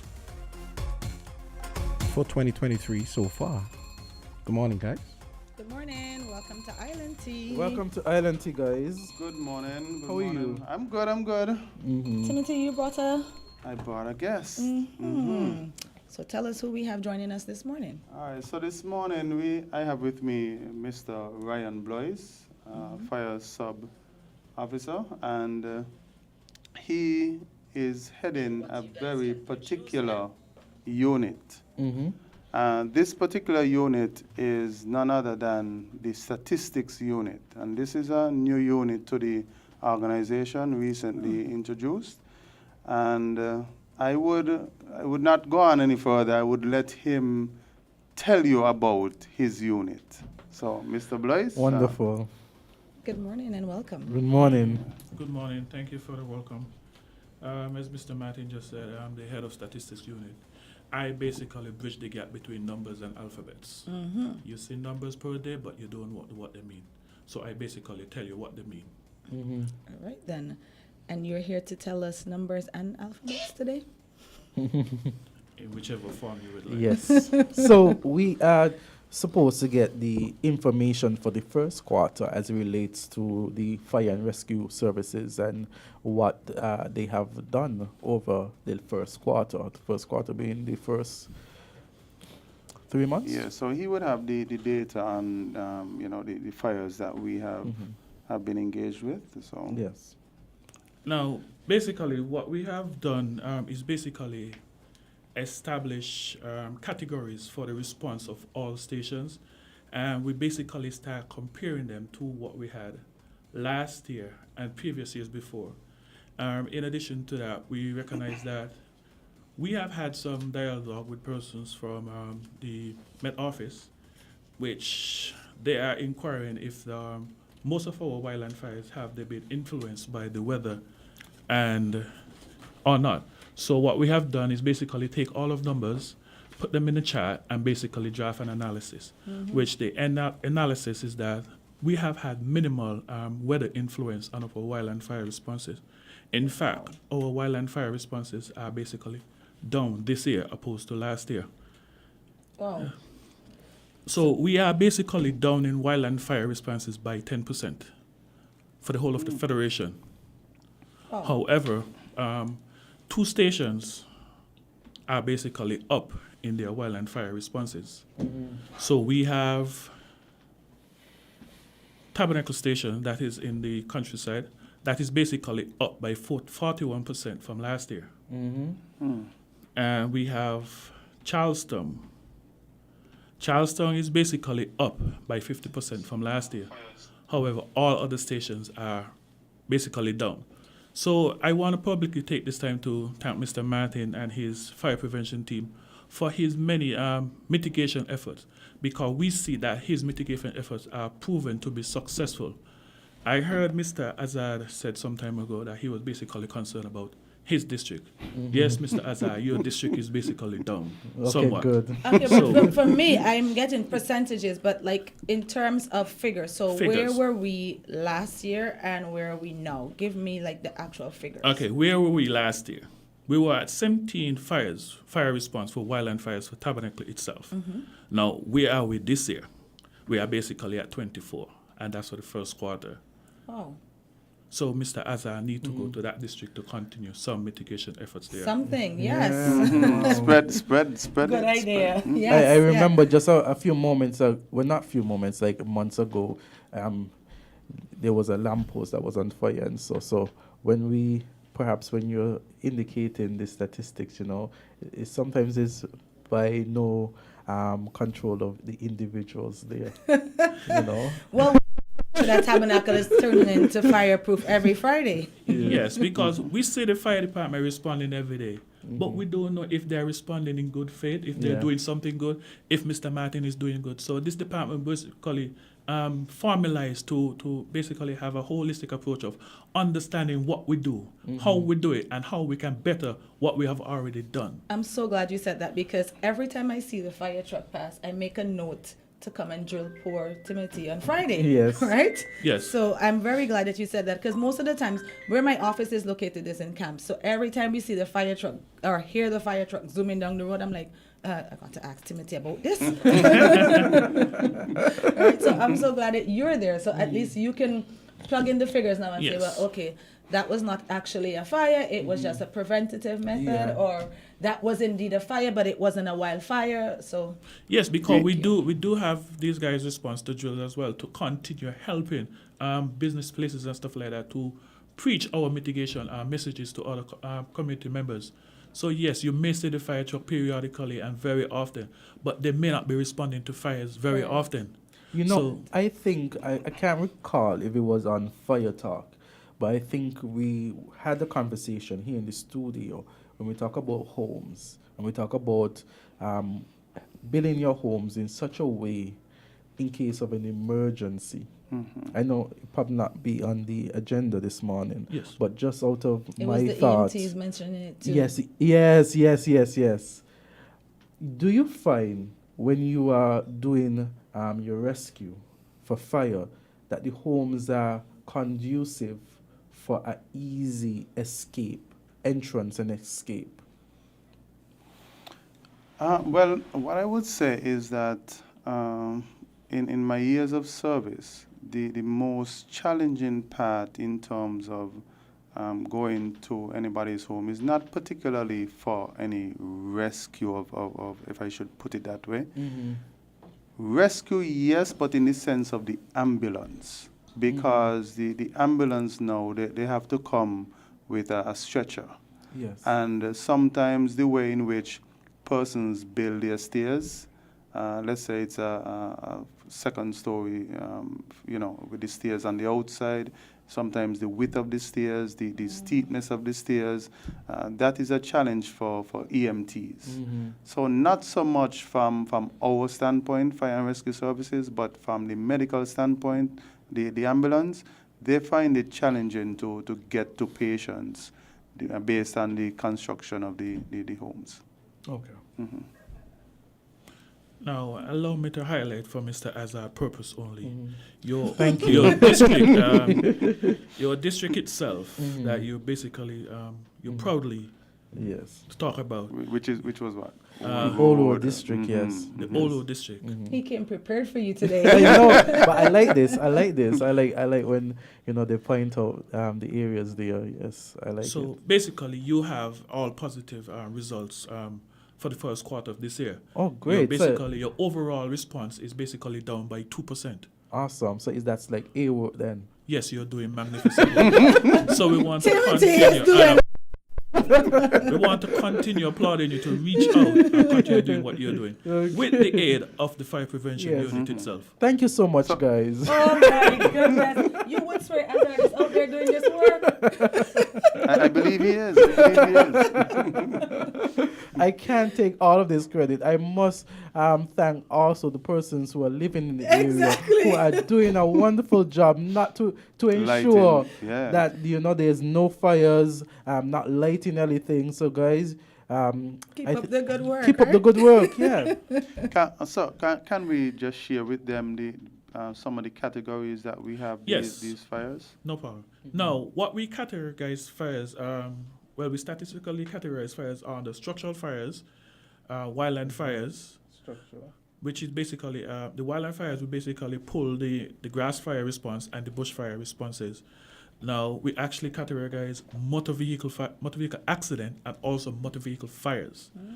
We also pull together, we categorize all other fire responses into a category called other fires, because if we want to pull everything in terms of what you just spoke about, the lamppost fires and stuff like that, we can actually pull that information from analyzing the data a bit further.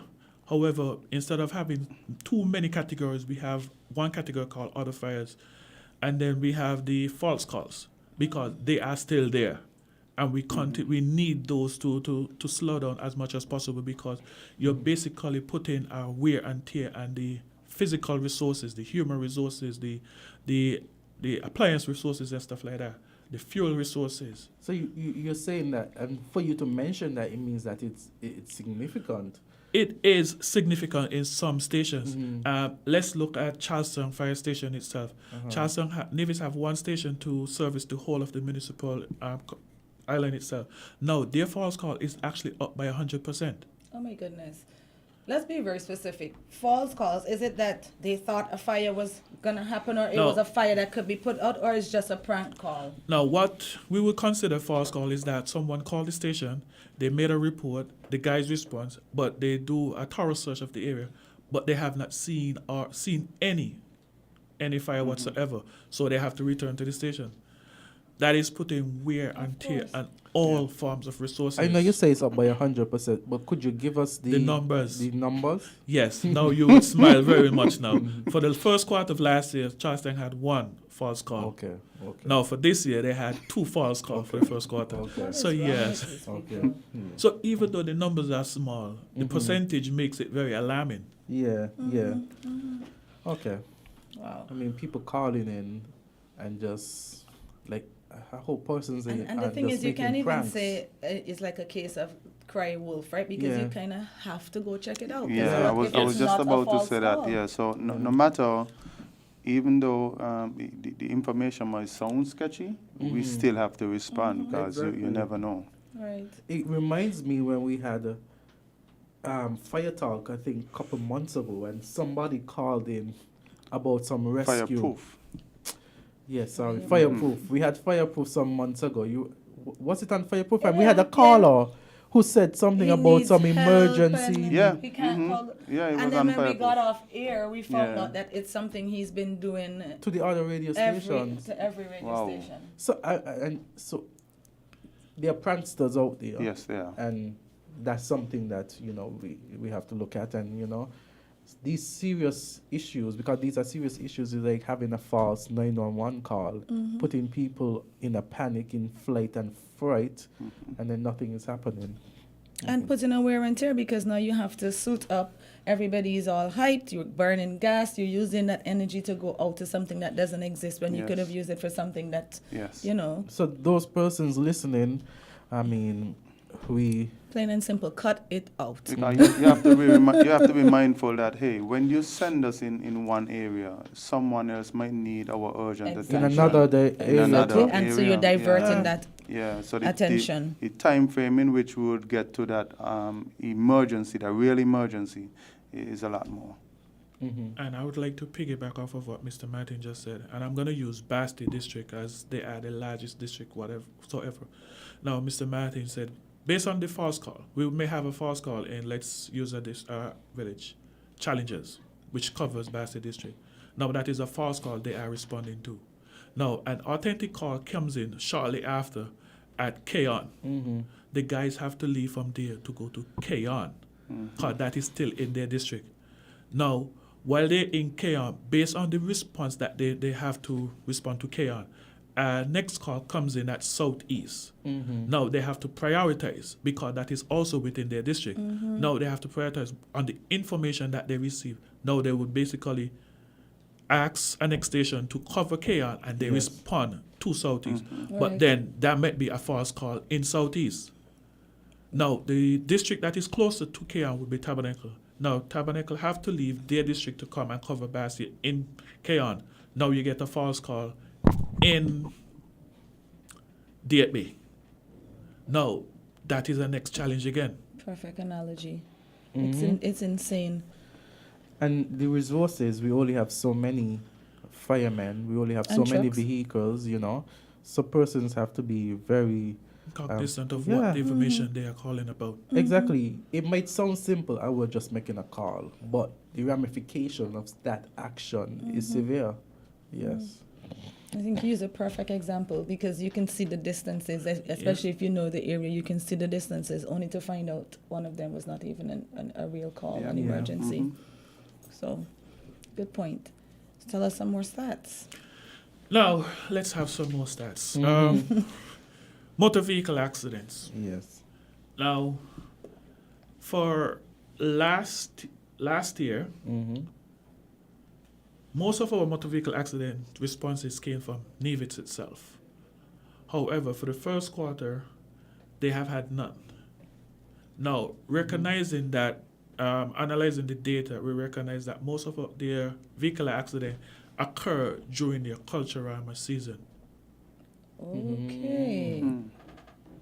Okay. So we are hoping that we have a mitigated effort this year during the Culturama season that is shortly approaching us. Right.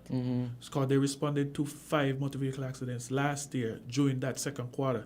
So we are hoping that we have a reduce this year. Because not only it takes your vehicle off the road, it actually may take you off the road medically. Yes. Yeah. So I want to publicly preach out to the public that drive carefully. And if you're having fun, let someone else drive. Drink responsibly. Right. Designated driver. Yeah. Now, I like to use Charleston because there's one station in Nevis, and it covers the entire island of Nevis itself. Yeah. Now, they basically have a response of 50% extra this quarter for Charleston itself in wildland fires responses. They actually have a 1,400% increases in all other fires. Now, like I said earlier, their false calls is up by 100%. Right. So Nevis' overall percentage in terms of response for quarter versus quarter this year is actually up by 267%.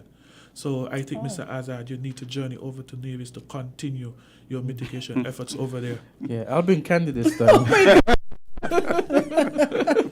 Extra job. Definitely. Now, we talk in numbers.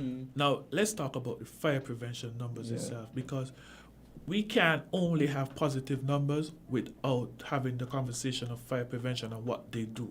They have done tremendous work over the years, and they are continuing doing tremendous work. Now, basically, all their numbers are up. The overall mitigation effort is up by 50% from last quarter to this quarter. Nice. So I want to say openly and publicly, Mr. Martin has done a tremendous job in heading that unit. And I want to thank him so much, because it means that Mr. Azard and Ms. Candy is doing something great to help him here and to continue reducing the Federation numbers. Thank you very much. Thank you, Timothy. Thank you. Thank you as well. Thank you to all the fire officers. I mean, to see all these, to see that the fire prevention it's gone down by 50%. Well, prevention has gone up by 50%.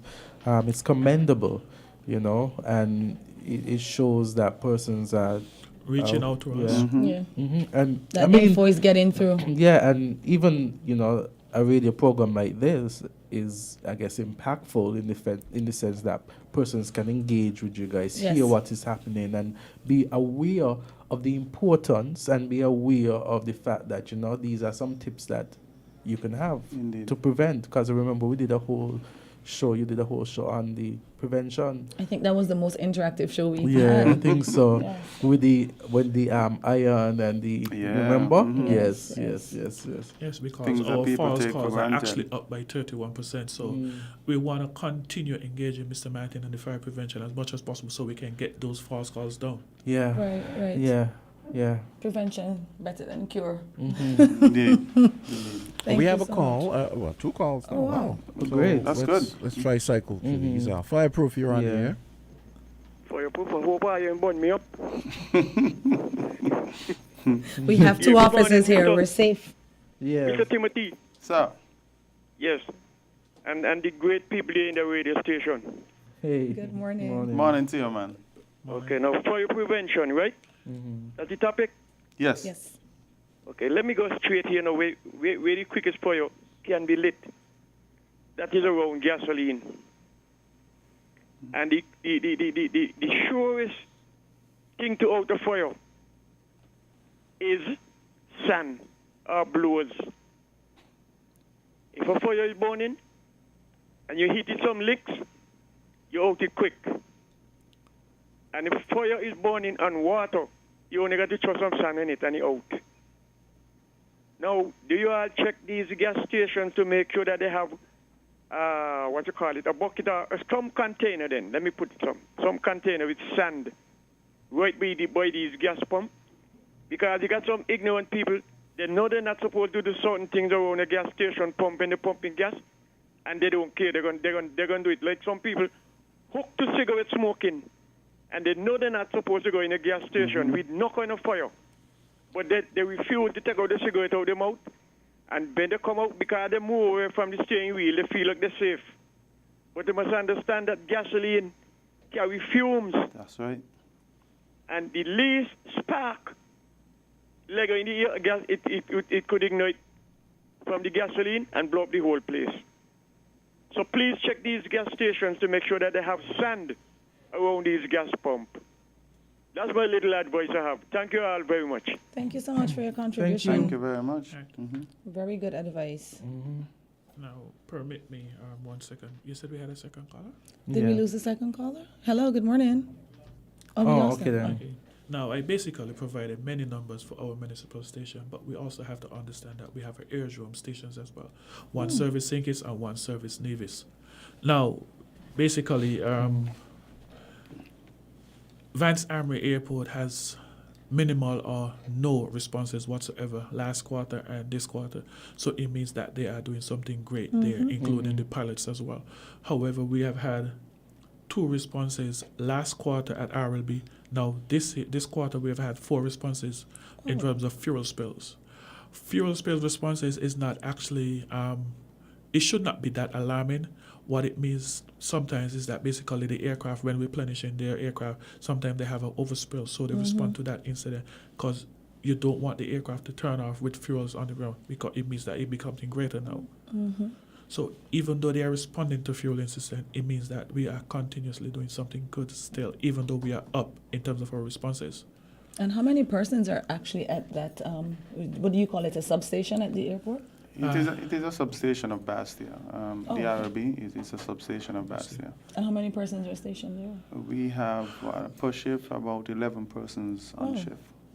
Okay. We have another call. It's fireproof. Okay. We lost it? Let's hope they'll call back.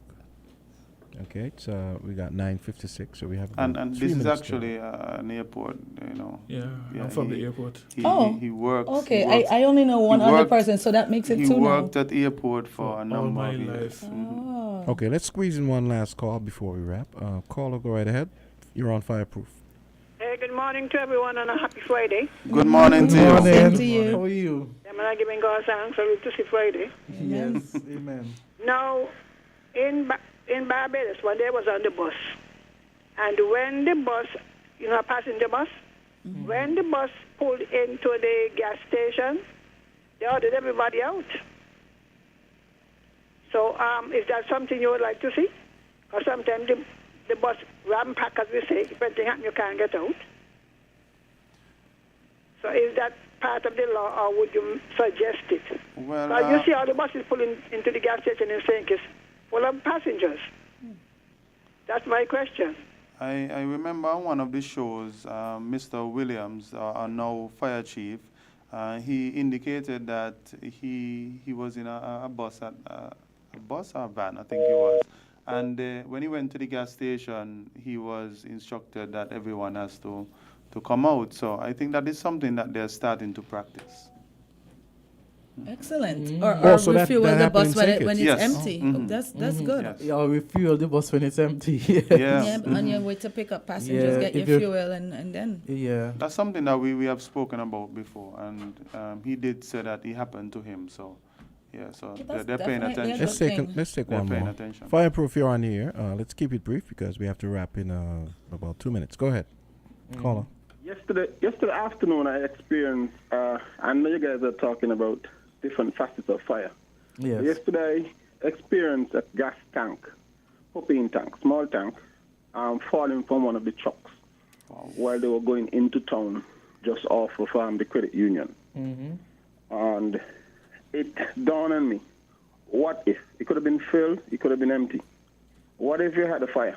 What's the mitigation in place, measures put in place for those trucks that transport these tanks around the island? Okay. Question. Good question. Thank you so much for that. Yeah. That's a very good question. Yeah, for real. Yeah, that is something that we definitely have to look into. Look at at the different agencies that deliver gas around, and especially those whether the 100-pound cylinders are the, I think it's 30 pound, yeah. And we definitely have to check and see what they have in place. And even speed limits when they're driving. Yeah, transportation dynamics as So well. I'll take a note of that. We will have to basically go back and sit down and actually look at it more holistically and not just from one point of view, because the explosion range of different gas tank is different. So we have to take all of those factors into consideration before we actually make a determination. Wow. But good call, good contribution. Thank you so much for that. So we have to wrap. So any final words? For me, I just want to say to the public, let us continue being safe. Let us continue reducing the calls to the fire department in terms of prank calls or false calls, whatever the case may be. I want to also thank Mr. Azard for continuous his effort in Old Road District. That we can have him going. I feel like an honorable honorary. Look in the studio. Look in the studio. I think that has taken. Oh gosh, Yolano, you gotta do more than that, sir. Yolano, I'm not taking your spot. I don't think the honorary spot can be taken. What it can be done is actually be shared, though. Yeah. Doesn't seem like that's up for grabs either. Okay, guys. I might Thank go you a so life, much. a day in the life of a firefighter. Timothy, any last words?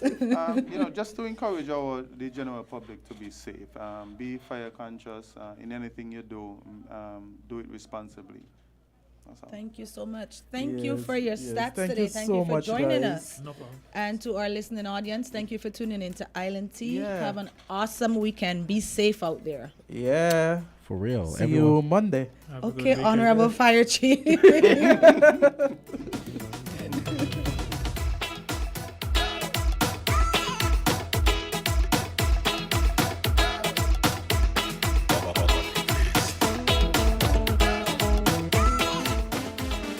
it up with Quicks. One pump and you're pumping. Dishes done, you're smiling. Pump it up with Quicks. Keep pumping.